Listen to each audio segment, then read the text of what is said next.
কার্যক্রম নিষিদ্ধ আওয়ামী লীগের অভ্যন্তরে আশা ছিল বিএনপি ক্ষমতায় আসলে নেতাকর্মীরা এলাকায় ফেরার সুযোগ পাবেন, সাংগঠনিক কার্যক্রমও শুরু করতে পারবেন, দলটির নিষেধাজ্ঞাও থাকবে না। কিন্তু সন্ত্রাস বিরোধী আইনের সংশোধনী বিল পাশ হওয়ার পর দলটির নেতাদের সেই স্বপ্ন ভেঙে চুরমার। এমন পরিস্থিতিতে দল বাঁচাতে শীর্ষ নেতাদের দেশে ফিরতে বলছেন আওয়ামী লীগের তৃণমূলের কর্মীরা। তবে কি দ্রুতই দেশে ফিরছে বিদেশে আত্মগোপন থাকা নেতারা?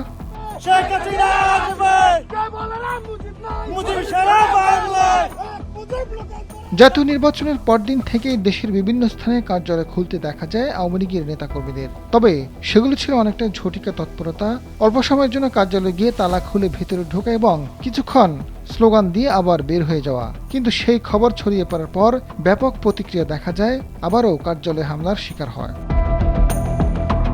একদিকে নির্বাচনে বিএনপির বিজয়, অন্যদিকে বিভিন্ন স্থানে আওয়ামী লীগের কার্যালয় খোলা, এসবের পেছনে বিএনপির প্রচ্ছন্ন সমর্থন থাকতে পারে এমন আলোচনা তৈরি হয় রাজনীতিতে। তবে বাস্তবতা হলো শেষ পর্যন্ত দেশের কোনো স্থানে আর আওয়ামী লীগের কার্যালয় খোলা রাখা ও কার্যক্রম পরিচালনা সম্ভব হয়নি।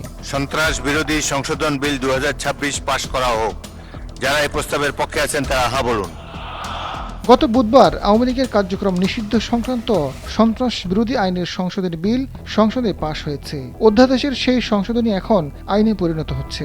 এমন অবস্থায় আওয়ামী লীগ ফিরে আসার জন্য কি করবে সেটা স্পষ্ট নয়, কারণ দলটির শীর্ষ নেতৃত্বের কেউ কারাগারে আর বাকিরা বিদেশে অবস্থান করছেন। বর্তমান পরিস্থিতিতে দল বাঁচাতে কি করবে আওয়ামী লীগ, এমন প্রশ্ন সামনে আসছে। তৃণমূলে অনেকে বলছেন দল বাঁচাতে হলে কেন্দ্রীয় নেতৃত্ব গ্রেপ্তারের ঝুঁকি মাথায় নিয়ে হলেও দেশে ফিরে আসা উচিত। তারা ঢাকায় অবস্থান করলে সাহস ফিরে পাবে নেতাকর্মীরা। কিন্তু আওয়ামী লীগের নেতারা কি দেশে ফিরবেন? দলটির যুগ্ম সাধারণ সম্পাদক আফম বাহাউদ্দিন নাসিম বিবিসিকে জানান, তাদের কার্যক্রম দেশের বাইরে থেকে নয়, দেশের ভেতর থেকেই পরিচালিত হচ্ছে। নেতারা উপযুক্ত সময় দেশে আসার জন্য অপেক্ষায় আছেন। তখন আওয়ামী লীগের কোনো নেতা আত্মগোপনেও থাকবে না, স্বেচ্ছায় নির্বাসনেও থাকবে না, বিদেশেও থাকবে না। এদিকে সংসদে অধ্যাদেশ পাশের পর রাজনীতিতে সেই সুযোগ আওয়ামী লীগ পাচ্ছে না।